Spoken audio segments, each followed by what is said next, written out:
Augustinus Vox presents Against the Skeptics, Book 3, written by Saint Augustine, published in the Patrologia Latina by Jacques-Paul Migne, translated through prompting by Kyle Paulson. After the talk contained in the second book, we met on another day in the baths, because the weather was too gloomy to go down to the meadow, and I began like this. I think you've already noticed clearly what question we set ourselves to work out. But before I take up my own side of it, please be willing to hear a few brief words about hope, about life, and about our chosen aim. Things not out of place here. Our business is not light or pointless, but necessary and supreme, to seek truth with all our might. On this Alypius and I agree. Other philosophers thought their wise man had already found it. The academics said their wise man must seek it with the greatest effort and is indeed diligently doing that. But since truth lies hidden, either buried or confused so that it doesn't stand out, they said he should, for living, follow what is persuasive and likely. Your earlier debate settled this too. One of you argued that a man becomes blessed when he has found the truth, the other that he is blessed at least when he has diligently sought it. None of us doubts that nothing should be put ahead of this work. So tell me, how do you judge we spent yesterday? You were free to live in your studies. You, Tragedius, refreshed yourself with Virgil. Licentius devoted himself to composing verses, so smitten with them that I think I must speak in a way that makes philosophy, now is the time, claim and win in his heart a bigger share than poetry or any other pursuit. But have you not pitied us when we went to bed the other night having resolved to get up for the postponed question and for nothing else, and then such necessary household matters sprang up that we were completely tied up and hardly found the last 2 hours of the day to catch our breath? For this reason I have always thought that a man who is already wise needs nothing. But to become wise, fortune is very much needed, unless Alypius sees it otherwise. He answered, I don't yet know how much right you give fortune. If you think we need fortune in order to despise fortune, then I join you. But if you give fortune nothing more than the things that cannot be supplied to the body unless fortune itself wills it, I disagree. Either we can take those necessities even if fortune resists, we who are not yet wise but lovers of wisdom, or else we must concede that fortune rules the whole life of the wise too, since even the wise cannot do without what a body needs. So I said, you think fortune is necessary for the student of wisdom, but not for the wise man. He replied, it's worth repeating. Let me ask you now, do you think fortune helps us to despise fortune? If you do, then I say the lover of wisdom needs fortune very much. I do think so, I said, since by means of fortune he will become the kind of person who can despise it. That's not absurd. We need a mother's milk when we are little, and by it we grow strong enough later to live and thrive without it. He said, our opinions agree if our inner meaning doesn't clash, unless someone wants to distinguish that it isn't the milk itself or fortune itself that makes us despise them, but something else. It's no big deal to use another likeness, I said. No one crosses the Aegean without a ship or some vehicle, or not to fear Daedalus himself without some instrument fitted to the task or some hidden power, even if all he intends is simply to get across, and once he arrives he is ready to throw away and despise the things that carried him. So too, whoever wants to reach the harbor of wisdom, the firmest and safest shore, since to say nothing else, if he were blind and deaf he could not attain what lies in fortune's power, it seems to me he needs fortune to get the thing he longs for. Once he has it, even if he seems to need some resources for bodily health, this is clear. He doesn't need those to be wise, but to live among humans. Indeed, he said, if a man is blind and deaf, he will rightly despise both the pursuit of wisdom and the very life for which wisdom is sought. Still, I said, since this life we live here is in fortune's power, and no one can become wise except while living, mustn't we admit we need her favor to be ferried to wisdom? He replied, wisdom is needed only by those who live. Remove life, and there is no need for wisdom. I'm not afraid of fortune in the prolonging of life. Because I live, I want wisdom. I don't want life because I want wisdom. So if fortune takes my life, she takes away the reason to seek wisdom. Therefore I have no reason in order to become wise, either to hope for fortune's favor or to fear her obstacles, unless you have something else to bring. I asked, Then you don't think fortune can block a student of wisdom from reaching wisdom, even if she does not take his life? I do not, he said. Tell me then, I said, how you distinguish a wise man from a student of wisdom. He answered, I think the wise man differs from the student in only one respect. The wise man has a settled possession of certain things, while the student has only the burning desire for them. What things are these? I asked. It seems to me the only difference is this. One knows wisdom, the other wants to know it. If you set knowledge within modest bounds, he said, you've spoken plainly enough. In whatever way I define it, I said, everyone agrees. No one can have knowledge of false things. Here, he said, I must set a guard so your quick agreement doesn't gallop over the main battlefield. You've left me no horse, I said, if I'm not mistaken, and we've reached the very end I have long been aiming for.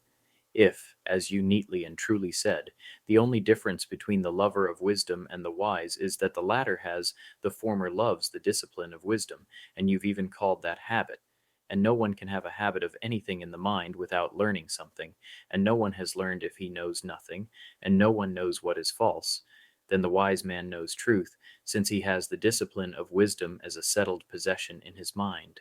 I don't know what shamelessness I'd be guilty of, he said, if I denied what I admitted, that the wise man has a habit of investigating divine and human things.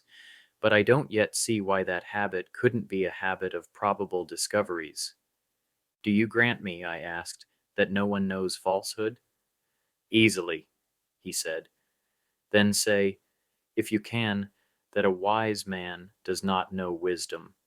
Why, he objected, do you lock everything up with one sweeping line, so that it cannot even seem to someone that he has attained wisdom? Give me your hand, I said. If you remember, this is what I said I would bring about yesterday, what now, not by my conclusion, but by your own granting, I joyfully receive. For when I said that I differ from the academics in this, that they find it likely that truth cannot be grasped, but to me it seems likely that, though I have not yet found it, truth can be found by the wise. Now you, when pressed whether the wise knows wisdom, answered, it seems to him that he knows wisdom. What then? I asked, because if it seems to him that he knows wisdom, then it does not seem that a wise man can know nothing, unless of course wisdom is nothing, which I want you to assert. I'd have thought, he said, we'd reach the finish line, but when you clasped hands, I see us miles apart again. Yesterday we set only this question. You affirmed that a wise man can reach the grasp of truth. I denied it. Now I don't think I've granted you anything but this, that it can seem to a wise man that he has attained wisdom, though I had set wisdom as an ongoing inquiry into divine and human things. You won't get out by fogging what you've tangled, I said. You're only sparring for practice. And because you know these young men can hardly track fine distinctions, you hide behind their inexperience to talk as long as you like. A little earlier, when I asked whether the wise knows wisdom, you said it seems to him that he knows it. So to the one to whom it seems that the wise knows wisdom, it does not seem that the wise knows nothing, for no one can push that unless he dares to say that wisdom is nothing. Therefore what seems to me seems to you as well. It seems to me the wise man knows something, and to you too, since you say it seems to the wise that he knows wisdom. He replied, I don't want to practice any more than you do, and it surprises me.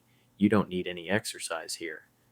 To a blind man like me, there's a difference between it seems to me that I know, and between an inquiry into wisdom and the truth itself. When lunch called us, I said, your resistance doesn't displease me.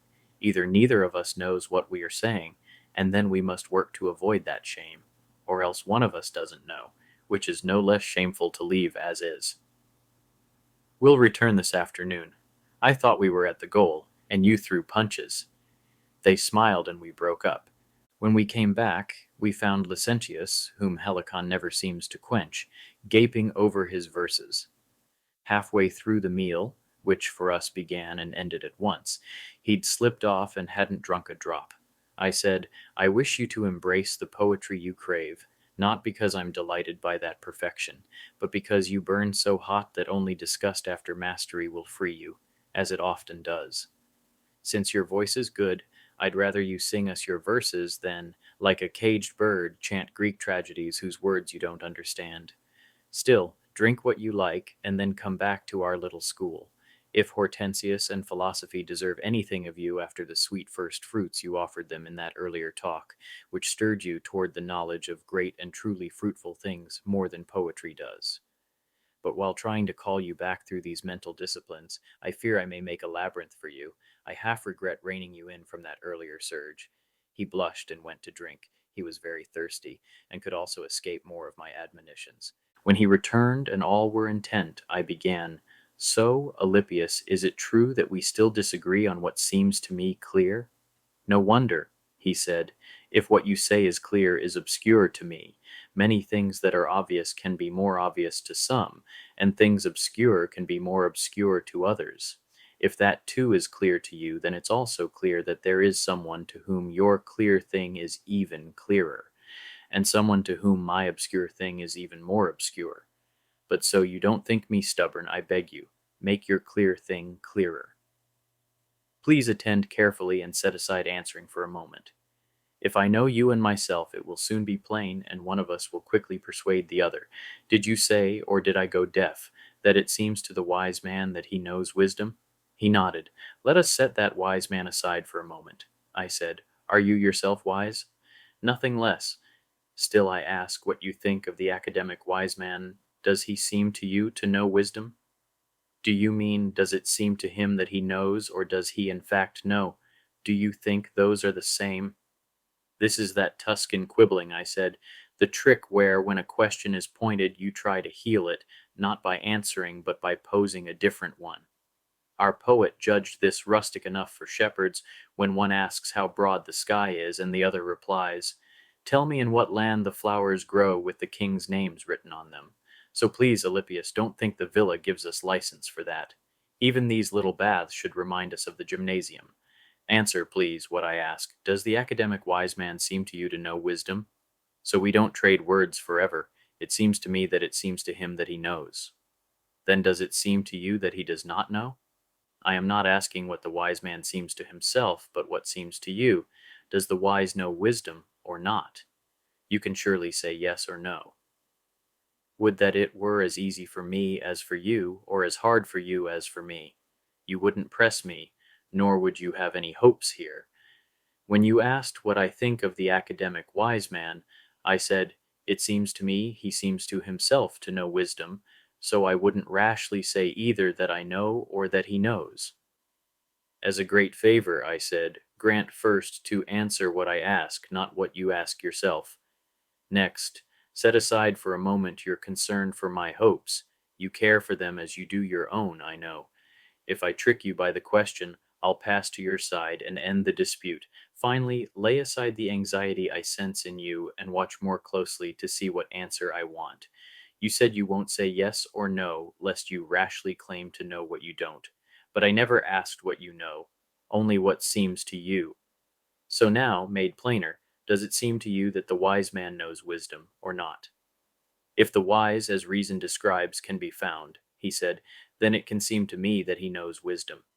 Then reason shows you a wise man who does not ignore wisdom, and that's as it should be. Now I ask, can a wise man be found? If he can, then he can know wisdom, and our whole question is dissolved. If you say he cannot, then the question won't be whether a wise man knows anything, but whether a wise man can exist. Once that is set, we must leave the academics and take up this question with you alone, for they held, or rather it seemed to them, that a human can be wise, and yet knowledge cannot belong to a human. Therefore they affirmed that the wise man knows nothing, but it seems to you that he knows wisdom, which is not to know nothing. And we both agreed, along with all the ancients, and even the academics, that no one can know what is false. It remains then that you must either say wisdom is nothing, or admit that the wise the academics describe is not the wise whom reason recognizes. Let's set those aside and ask whether a human can receive the kind of wisdom reason reveals. We ought not call anything else wisdom. Even if I grant, he said, as you press so hard, that the wise knows wisdom, and so we've found something the wise can grasp, I still don't see the academic cause brought down. I can see a large refuge for them. Their suspension of assent isn't cut off. They'll say it's so much the case that nothing is grasped and no assent is to be given that even this, nothing can be grasped, which they had almost persuaded themselves of for life, now seems forced from them by your conclusion. Whether earlier or now, whether because of the dullness of my wit or the real strength of this argument, they need not move from their place. They can boldly claim that not even now should one assent to anything. Perhaps some day someone will even find a clever and persuasive case against this too. One should see their image in Proteus, who is said to be caught only by that by which he is least easily caught, and those who hunt him never hold the same shape, unless some divine sign betrays him. If such guidance comes and deigns to show us the truth we long for, then, even if they dislike it, which I hardly think, I will confess they are beaten. Excellent, I said. I desired nothing more. See how many goods have come my way. First, the academics are now said to be refuted such that nothing remains to them but what is impossible, that a man, once beaten, should boast of victory through the very thing that beat him. Who can understand or believe that? Second, if anything remains in dispute with them, it is not about nothing can be known, but about one should assent to nothing. So now we agree. As I, so they think the wise knows wisdom.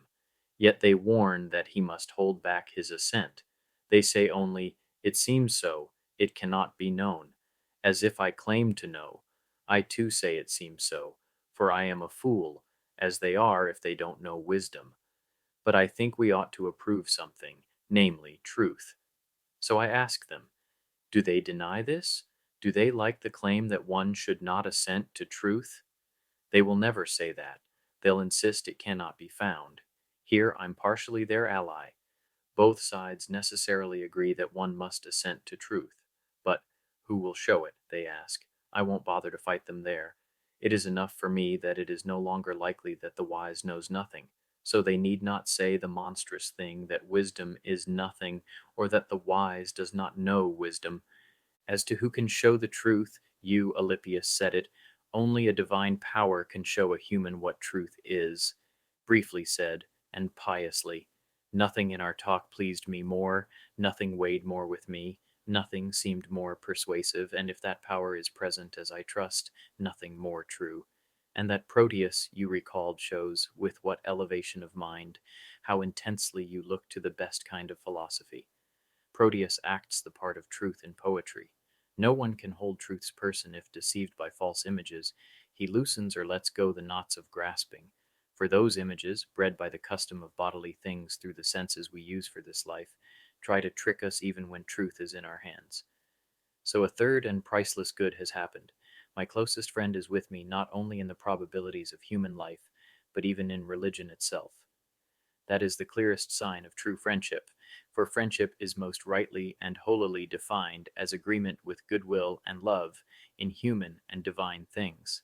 Still, so that the academic arguments don't throw mists before us, or so that we don't seem arrogantly to resist great authorities, and especially Cicero, who cannot help but move us, let me, if you wish, first say a few things against those academic disputations that seem to oppose the truth. Then I'll say what I think was their reason for hiding their real opinion. So, Alypius, though I see you fully on my side, take up their part a little and answer me. Since you have set out so well, he said, I won't hinder your complete victory. I'll more safely assume their role at your bidding, if you'll turn what you plan to do by questioning into a continuous speech. I'd rather not already your captive be tortured by little darts. I saw all of them expect this, so I took another opening. I'll oblige you. Though after the toils of the rhetoric school I had hoped to rest a bit in this light armor, asking rather than declaiming, still, as we are few, and I need not strain my voice, and as I want this pen, kept for health's sake, to act like a charioteer to hold my speech to the pace my body can bear, listen in the continuous form you want to what I think. First let us look at that passage where lovers of the academics take too much pride. In Cicero's books written for this cause, there is a place, exquisitely witty, and to some even solid, hard for anyone not to feel. He says the academic wise man is given second place by all the other schools that think themselves wise, for each must give himself first, Hence one might infer that the man who seems second to all the rest rightly judges himself first. For example, suppose a Stoic wise man is present, Zeno or Chrysippus. Ask who is wise, he'll point to his own definition. Epicurus or some other opponent denies it and claims instead his own expert in pleasure. Then comes a quarrel. The Stoic cries out, indeed the whole Stoa roars, that man was born for nothing but virtue. She wins hearts by her own splendor, without any external bribe, and that Epicurus's pleasure is common to humans and cattle, into whose herd it is wicked to push a man, much less a wise one. Epicurus calls in from the gardens a free mob of intoxicated folk to tear with unkempt nails and harsh throats, praising the name of pleasure, sweetness, and rest, with the public as witness. He presses that without it no one can be blessed. If an academic rushes into their brawl, he listens to both tugging him. If he consents to either side, the side he leaves will brand him rash and foolish. So, after putting his ear carefully to both, when asked what he thinks, he says he is still in doubt. Now ask the Stoic whom he prefers, Epicurus who calls him mad, or the academic who says, "Perhaps you are right, I'll examine more." He will surely prefer the academic. Turn to Epicurus and ask whom he favors more, Zeno, who calls him a beast, or Arcesilaus, who says, "You may be right, but I will look more carefully." Plainly to Epicurus, too, the academic seems modest and cautious compared with those raging Stoics. And so Cicero parades a delightful show for readers. No school fails, while claiming first place for itself, to award second to the one that doubts. I won't fight him there. Let him have his triumph. Yet if I wanted to rebut this vanity, how easily could I show that ignorant is less bad than unteachable? Then when the academic peacock gives himself to each as a pupil, and no one can persuade him of what he thinks he knows, all will later agree to laugh at him. Each will judge some opponent learned nothing, but this man learns nothing at all. They will throw him out of all the schools, not with rods, more shameful than painful, but with the clubs of those cloaked philosophers. If I wanted to chase this cheap glory with them, something that might be forgiven to a philosopher, though not yet a wise one, what could they rebut? Suppose the academic and I rush into the philosopher's quarrels. Let all appear and lay out briefly their positions. Ask each what he thinks of Carneades. He says, "I doubt." Then each prefers him. So all prefer all, a huge and lofty glory. Who wouldn't want such glory? Then I answer the same, and the praise is equal. Is the wise man delighted with a glory in which a fool equals him, or even surpasses him?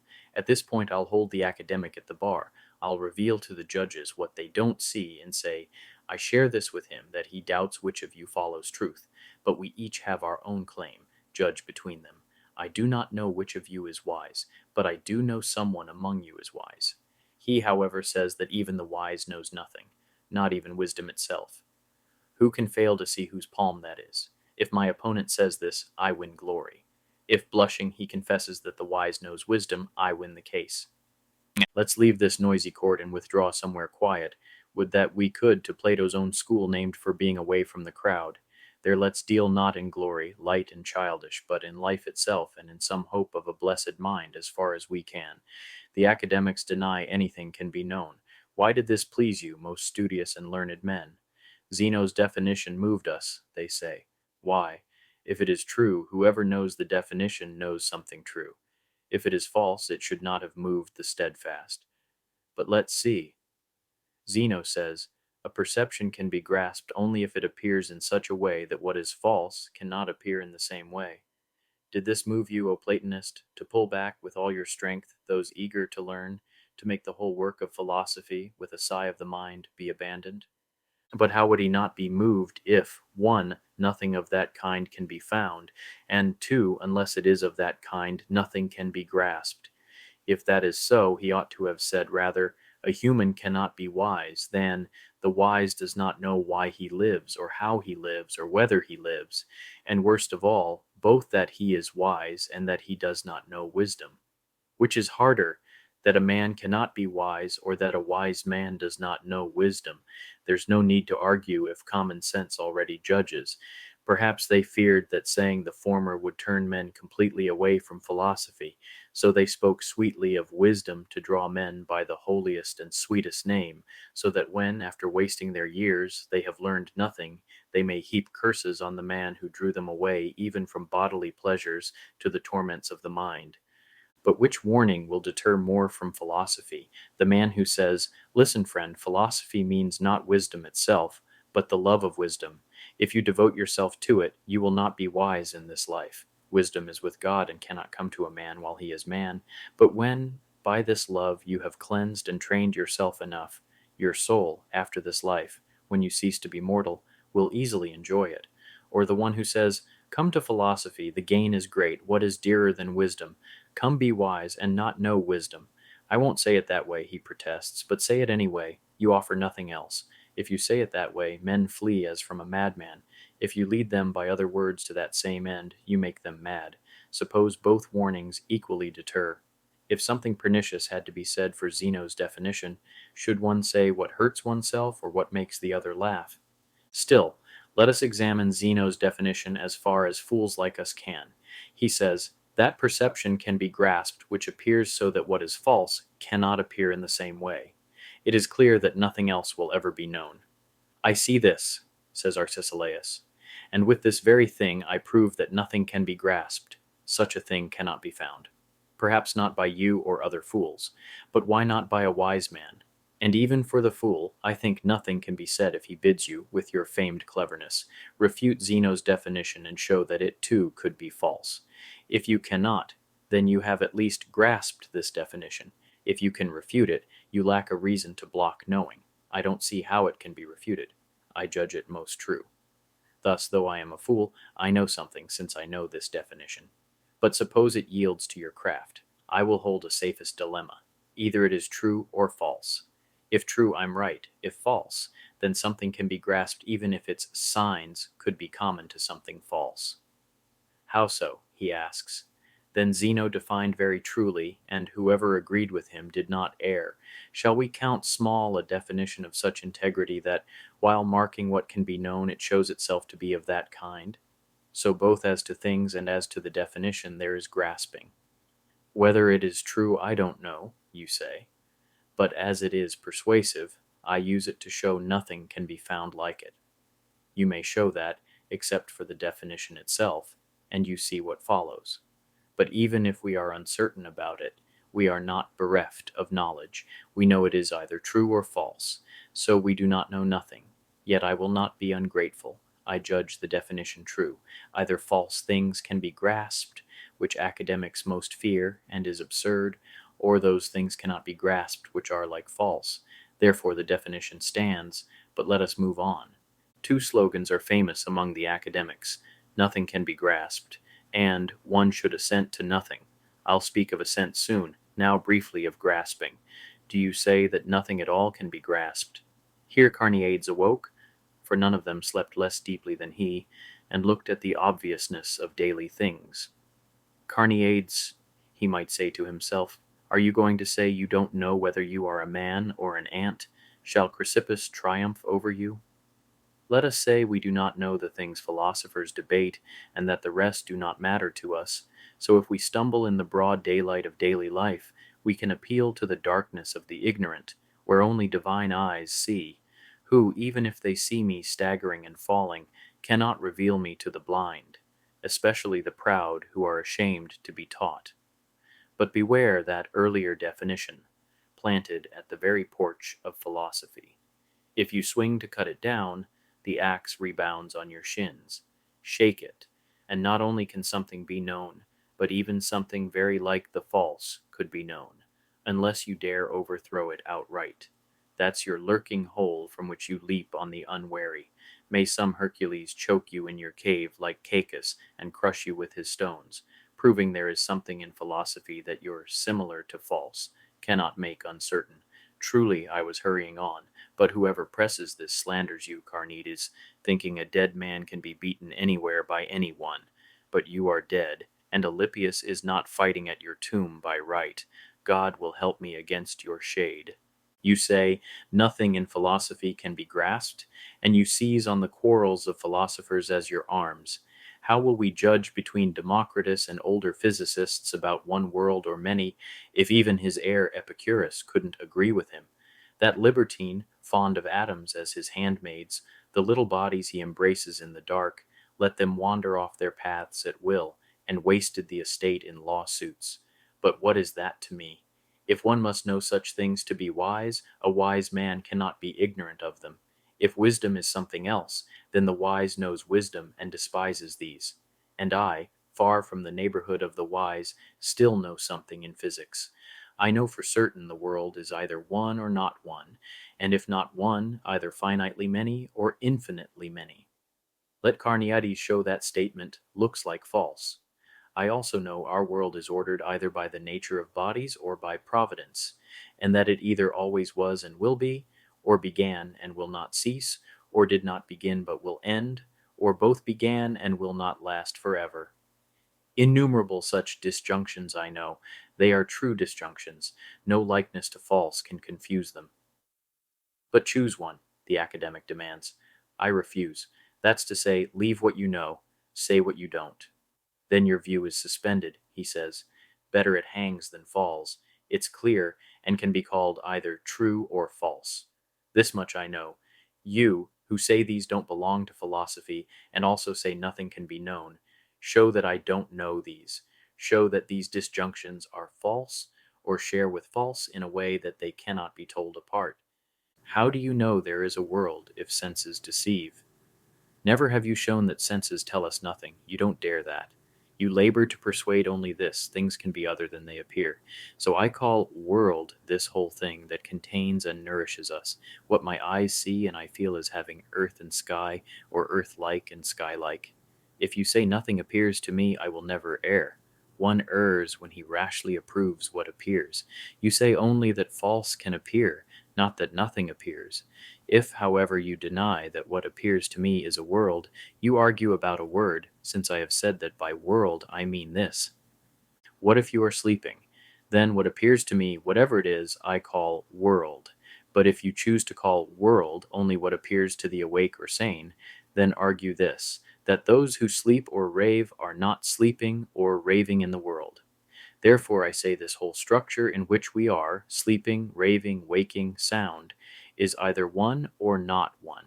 Show how that can be false. If I'm asleep, perhaps I say nothing, or if words slip from a sleeping mouth, perhaps I don't say it here, or sitting thus, or to these hearers, but that either there is one world or there are not, that cannot be false. Nor do I claim to have grasped that I am awake. You can say this might seem to me also in sleep, and so it might be very like false. But if there is either one world or six, then there are seven worlds. However, I am affected, and I can without shame say I know that. So show that this connection, or those disjunctions above, can be false because of sleep or madness or the vanity of sense. And if, when I wake, I remember what I said, I will yield. It is already clear, I think, that the things shown false by dreams or madness are those that concern bodily senses. But 3 times 3 is 9, and a square number of integers remain true if the whole human race snores. Even on behalf of the senses, much can be said which the academics haven't met. Senses are not to blame for the false images of the mad or the dreams of the sleeping. If, when we are awake and sound, they tell the truth, what the sleeping mind makes up is nothing to them. It remains to ask whether, when they themselves report, they report truth. Say an Epicurean speaks, I do not complain of the senses. It is unjust to demand more of them than they can give. Whatever the eyes can see, they see truly. Is it true that a straight oar looks bent in water? Indeed it is. For with the cause present that makes it look so, if a submerged oar looked straight, I would more accuse my eyes of false report. So too for towers that seem to move, the flutter of birds' wings, and countless others. Still, someone says, I am deceived if I assent. Don't assent beyond this, that it appears to you so, and there is no deception. How will the academic refute him who says, I know this looks white to me, I know my hearing is delighted, I know this smells pleasant, I know this tastes sweet, I know this feels cold to me? Better say whether the leaves of the wild olive are bitter in themselves, though the goat seeks them greedily. Don't be insolent. Isn't the goat more modest? I don't know how they taste to beasts. To me they are bitter. What more do you want? Perhaps some men don't find them bitter. Are you being annoying? Did I say to all? I said to me, and not always. For different causes may make me taste sweetness now, bitterness later. I say only that a man who tastes can honestly swear he knows that this is pleasant to his palate, or the reverse. No Greek sophistry can drag him from that knowledge. Who is so impudent as to say to me when I sip with pleasure, "Perhaps you taste nothing. It's a dream." Do I fight him? He may say I would also be pleased in a dream, but what I said I know is not undone by any likeness to false. Let Epicureans or Cyrenaics say other things for the senses, the academics haven't refuted them. But what is that to me? Some philosophers admit that what the body's senses bring is capable of opinion, but deny it is capable of knowledge. They put knowledge and understanding, apart from the senses, living in the mind. Perhaps our wise man is of that number. But that's for another time. What do the senses matter to a man who inquires about morals? Unless it is only for those who place the highest good in pleasure, that the dove's neck and uncertain voice, a weight heavy to man, but light to camel, and 1,000 other such things matter, none of which I think can be refuted, namely that they know they delight in what delights them, and are offended by what offends them. But the one who places the highest good in the mind is not moved by these. What do I choose, you ask? Since you ask what seems to me, I think the highest good of man is in the mind. But now we inquire about knowledge. So ask the wise man, who cannot be ignorant of wisdom. As for me, slow and foolish though I am, I may know this much. Either there is no highest good at all for man, or it is in the mind, or in the body, or in both. Convince me I don't know that. Your stock arguments cannot. If you can't, since you cannot find a false look-alike for that, shall I hesitate to conclude that it seems right to me that the wise man knows whatever in philosophy is true, since I myself have learned so many true things there? Perhaps he will pick his highest good while asleep, you say. There's no danger. When he wakes, he will reject it if it displeases him, or hold it if it pleases. Who will rightly blame a man for seeing false things in dreams? Or will you fear this, that if he approves false for true in sleep, he will lose wisdom? Not even in his sleep does he dare to dream so far as to call a sleeping wise man wise, and deny it when he sleeps. The same can be said about madness. But I hasten on. I won't leave this without a firm close.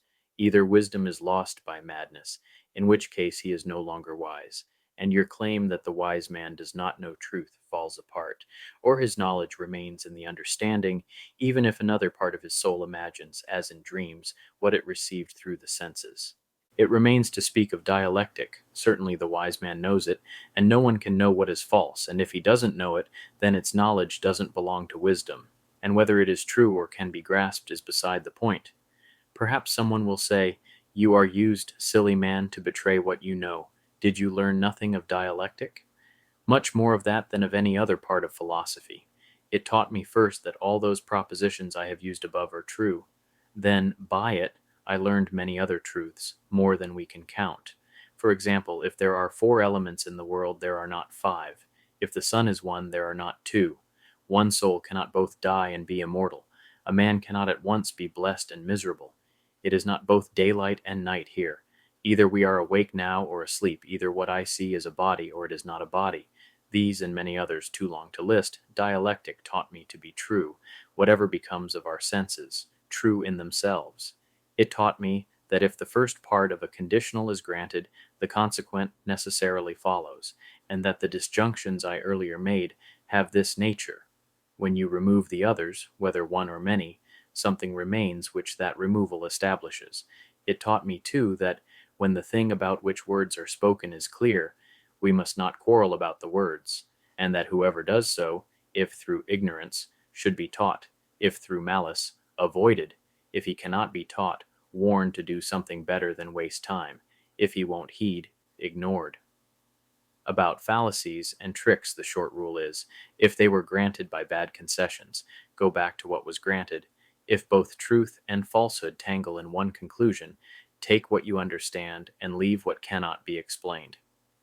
If in some matters the mode is utterly hidden to man, we should not demand knowledge of it.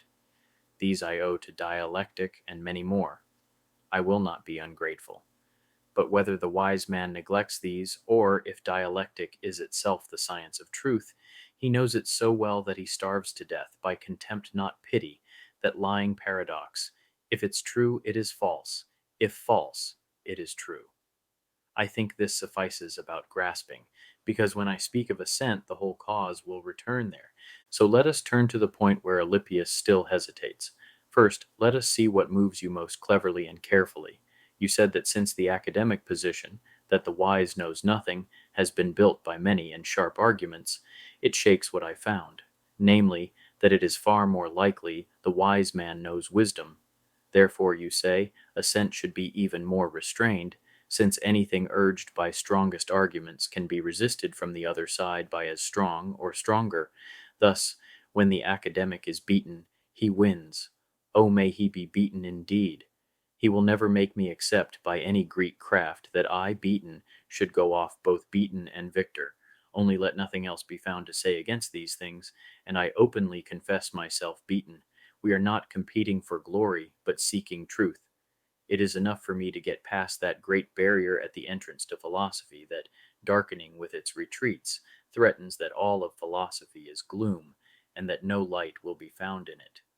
What more should I desire, if it is now likely that the wise man knows something? For the only reason it seemed likely that he must suspend assent was this: it seemed likely that nothing can be grasped.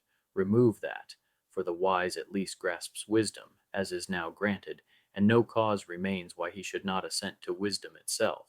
It is more monstrous for a wise man not to approve wisdom than for a wise man not to know wisdom. Let us picture, if we can, a scene: wisdom and the wise man in a quarrel. What does wisdom say but "I am wisdom"? And he: "I don't believe it." Who says to wisdom, "I don't believe you are wisdom," if not the one wisdom can speak with and dwell in, the wise man himself? Go now and ask me to fight the academics. You have a new battle, the wise and wisdom at odds. The wise man will not consent to wisdom. I sit safely with you and watch. Who doubts wisdom will be invincible. Still, let us arm ourselves with a dilemma. Either the academic wise man defeats wisdom, and then I defeat him, for he is no wise man, or he is defeated by her, and we will show that the wise consents to wisdom. So either the wise is not an academic, or the wise assents to something, unless he whom it shamed to say, "The wise does not know wisdom," is shameless enough to say, "The wise does not assent to wisdom." But if it now seems likely that it can fall to the wise to perceive wisdom, and no cause remains why he should not assent to what can be perceived, then I see what I wanted. It seems likely that the wise will assent to wisdom. If you ask where he finds wisdom, I answer, in himself. If you say he does not know what he has, you return to that absurdity. The wise does not know wisdom. If you deny that a wise man can be found, then we must argue with you, not the academics, in another discourse. For they, when they dispute, dispute about the wise. Cicero cries out that he's a great opinion man, but he inquires about the wise. If you've missed that, you surely read it in the Hortensius. If nothing can be certain, and it is not the wise man's part to have opinions, the wise will approve nothing. So it is clear their debates, against which I strive, are about the wise man. Therefore I think wisdom is certain for the wise man, that is, the wise has grasped wisdom, and for that reason, when he assents to wisdom, he does not have an opinion. He assents to what? If he had not grasped it, he would not be wise. Nor do they say, no one should assent, except to things that cannot be grasped. But wisdom is not nothing. Since then he both knows wisdom and assents to wisdom, he neither knows nothing nor assents to nothing. What more do you want? Or do we still worry about error, which they say is completely avoided if the mind inclines in assent to nothing? He errs, they say, who approves not only what is false, but even what is doubtful, even if it is true. But the wise has found, in our sense, wisdom itself. Perhaps you want me to leave this ground. One does not lightly leave a fortress when dealing with such crafty men. Still, I'll humor you. What shall I say? I'll throw the old javelin you expect. Who approves nothing does nothing. Rude man, you'll say. What of the probable? That's what you wanted. Hear the clatter of Greek shields. Your best dart was caught. But by what hand did I throw it? I see I have done no harm. I'll turn to what the farm and fields provide. They pile up more than they prepare. I've long pondered at leisure how the probable can guard our actions from error. At first, when I was selling these wares, it looked stoutly garrisoned, but when I circled carefully all around it, I thought I saw one open way by which error rushes on the unwary, for I think not only he errs who takes the false path, but he too who does not take the true. Suppose two travelers aim at the same town. One trusts too readily, the other believes no one. They reach a fork. The credulous man asks a shepherd or farmhand, "Friend, which way to that town?" He answers, "Go this way, you won't go wrong." The credulous man says to his companion, "He tells the truth, let's go." The cautious man laughs and mocks such quick assent. He stays at the fork. It now seems shameful to linger, when behold, on the other branch a well-dressed rider appears. The cautious man rejoices. He asks him the way, and explains why he lingered, preferring him to the shepherd. But this dandy happens to be one of those we now call con men. He keeps his habit of cheating even for free. "Go that way," he says, "I just came from there," and rides on. But how could our cautious friend be deceived? "I don't approve his direction as true," he says, "but as likely, and it's bad to idle. I'll go." Meanwhile, the man who erred by assenting, too quickly thinking the shepherd's words true, already rests at their destination. But our non-erring man, led plausibly over pathless hills, cannot find anyone who knows the place he sought.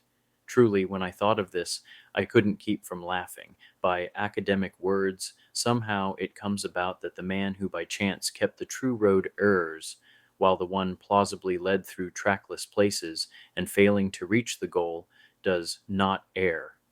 Even if I condemn rash assent, it is easier to say both err than that the latter does not. From here, more awake against such talk, I began to consider people's deeds and morals. Then so many deadly charges against this doctrine came to mind that I no longer laughed. I partly burned with anger, partly sorrowed that most learned and sharp men slid into such wicked dogmas. Surely not everyone who errs sins, but everyone who sins either errs or worse. Now imagine a young man hears them say, "It's shameful to err, therefore we must assent to nothing." Yet when one follows what seems probable and likely, he neither sins nor errs. Only remember, whatever occurs to your mind or senses must not be approved as true. Hearing this, the young man plots the seduction of another man's wife. I appeal to you, Marcus Tullius. We are talking about the morals and life of the young, to whose formation all your letters kept vigil.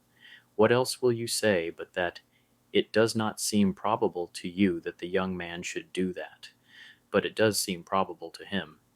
If we live by someone else's probable, then you shouldn't have managed the state, since Epicurus thought it not to be done. So the young man commits adultery. If he is caught, where will he find you to defend him? And if he finds you, what will you say? You will deny it, of course. But if the evidence is clear and denial is useless, you'll persuade the court, like in a gymnasium at Cumae or Naples, that he neither sinned nor even erred. He did not persuade himself that adultery must be done as true. It only occurred to him as probable. He followed and did it. Or perhaps he didn't do it, but only seemed to himself to do it. The husband, a silly man, throws the city into turmoil pleading for his wife's chastity. Perhaps he is sleeping with her now and doesn't know. If the judges grasp this, either they will ignore the academics and punish the crime as the truest crime, or, obeying them, they will likely and plausibly condemn the man. And then this learned advocate will not know what to do, with no one left to blame, since all will say they did not err, having assented to nothing as true, only doing what seemed probable. The advocate will lay aside his role and turn philosopher comforter. He will persuade the youth, now an excellent academic, to think of himself as condemned in a dream. You think I jest. I swear by all that is divine. I do not know how this man has sinned, if whoever does what seems probable does not sin, unless they say error is one thing, sin another, and their rules were given only to avoid error, while sin is no great matter. I pass over murders, parricides, sacrileges, and every crime, things that can be done and defended in a few words, and worse, before the wisest judges. I did not assent, therefore I did not err. Those who think such things cannot be persuasively sold should read Catiline's speech, by which he sold the parricide of his country, in which every crime is contained. Another thing is laughable. They themselves say they follow nothing in acting but the probable, and they zealously seek the truth, though it is probable to them that it cannot be found. A monster indeed, but let that go. It touches us less. What is deadly is this: every wickedness, if this rule is probable, will be done, when it seems probable to someone, without blame of crime or even of error, provided he does not assent to it as true. Did they not see this? They saw it most shrewdly. I do not compare myself in industry or learning to Cicero, but if he had only said, "I know it seems so to me," when he asserted that no one can know anything, he'd have nothing to refute. So why did such great men so persistently fight to make it seem that knowledge cannot fall to anyone? Here, please, not what I know, but what I think. I had kept this for last, to explain, if I could, what I take to be the whole plan of the academics.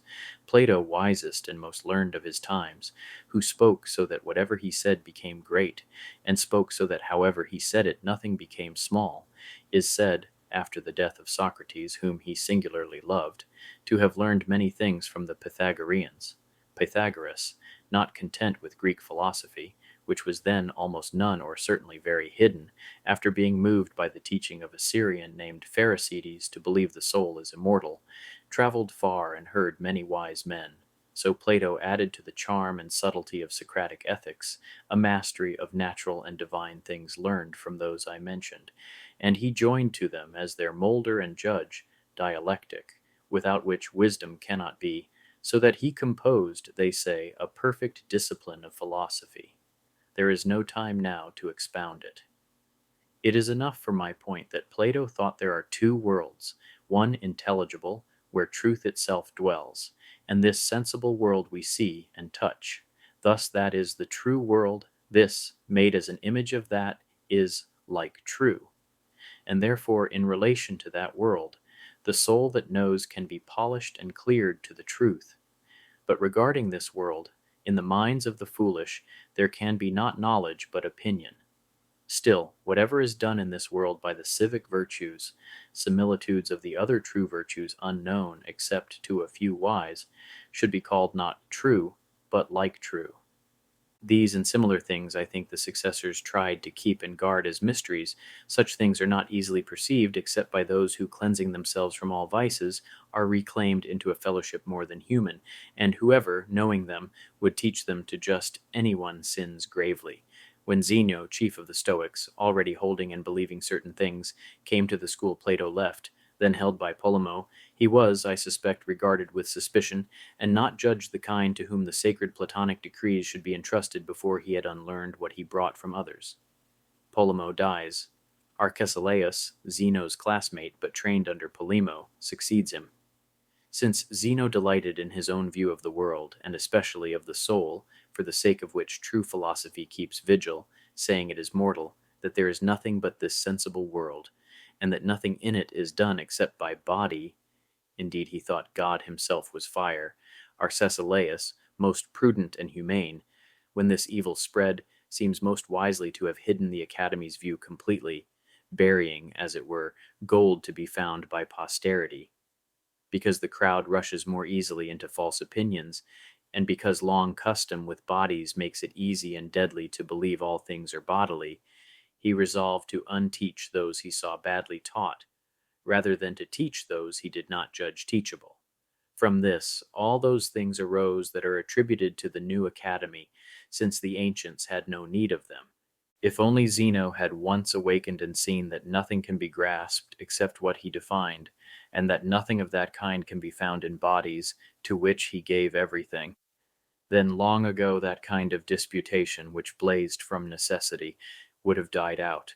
But Zeno, deceived by the image of constancy, so it seemed to the academics, and it seems so to me, was stubborn, and that harmful trust in bodies, however it could, lived on in Chrysippus, who, with greatest power, gave it strength to spread wider, unless from the other side Carneades, keener and more awake than the rest, had resisted, so that I marvel that opinion lasted at all afterwards. Carneades first dropped that shameless habit of contradicting everything, which had given Arcesilaus some infamy. So as not to seem to contradict for show, he set himself especially against the Stoics and Chrysippus to tear them down. Then, when he was pressed, that if he assented to nothing, the wise would do nothing, a stream flowing from Plato's own fountain, he wisely looked at the actions approved by them, and seeing in them a likeness to certain truths, named what one should follow in this world like true, and also called it probable. For he who looks to the exemplar approves the image well. How does the wise approve, or how does he follow like truth if he ignores what truth is? They knew and approved the false, in which they recognized a praiseworthy imitation of true things. But since it was neither right nor easy to show this openly to the uninitiated, they left to posterity, and to any they could at the time assign of their view, and they forbade good dialecticians from raising word quarrels to mock and insult them. For this Carneades is said to have been counted as the founder of a third academy. This struggle lasted into our Cicero, already wounded and breathing his last breath into Latin letters. Nothing seems more inflated to me than to say so much, so copiously and ornamentally, without really believing it. Yet Antiochus, Platonic in name, did enough to scatter that windy chaff. The Epicurean flocks found sunny stalls in the souls of pleasure-loving peoples. Antiochus, Philon's auditor, a most cautious man, I think, who had begun to open the gates and recall the academy to Plato's authority and laws, Metrodorus had tried it first, confessing that the academics did not decree nothing can be known, but took up those arms of necessity against the Stoics. Antiochus, I say, after hearing Philo the academic and Menisarchus the Stoic, slipped as helper and citizen into the old academy, empty of defenders and safe from hostile siege, bringing in from the Stoics' ashes something that violated Plato's temple. Against him Philo stood with those same arms until he died, and Cicero crushed all his remnants, unable while he lived to bear seeing weakened or stained anything he had loved. Not long after, with all stubbornness buried, that Platonic light, purer and clearer than any in philosophy, shone out, the clouds of error dispelled, especially in Plotinus, a Platonic philosopher judged so like Plato that had they lived together, the difference of time alone would make us say Plato had risen in him. So now we hardly see philosophers except cynics, peripatetics, and Platonists, the cynics attracted by a certain freedom and license of life. But as for erudition, doctrine, and the morals that heal the soul, there were men sharp and skillful enough to teach that Aristotle and Plato agree, so that to the unskilled and inattentive they seem to disagree. After many centuries and many debates, one discipline of the truest philosophy has, I think, been refined. This is not the philosophy of this world, which our sacred writings rightly detest, but of the intelligible world, and the most subtle reason would never have recalled souls blinded by the many forms of error and deeply stained by the filth of the body, unless the highest God, by a popular kindness, had bent down the authority of the divine mind even to the human body, by whose precepts and deeds souls, stirred to return to themselves and look back to their homeland, could even without disputation reach it. This, for the present, I have persuaded myself is probably the truth about the academics. If it is false, that's nothing against me. It is enough for me now not to think that man cannot find the truth. Whoever thinks the academics held this view, let him hear Cicero. He says it was their custom to hide their opinion, and not to reveal it to anyone, except one who lived with them to old age. What that opinion was, God knows, but I think it was Plato's. To sum up my whole aim, however human wisdom stands, I see I have not yet grasped it. But I am 33 years old, and do not think I should despair of attaining it some day. Having despised all other things mortals call good, I have resolved to serve the search for this.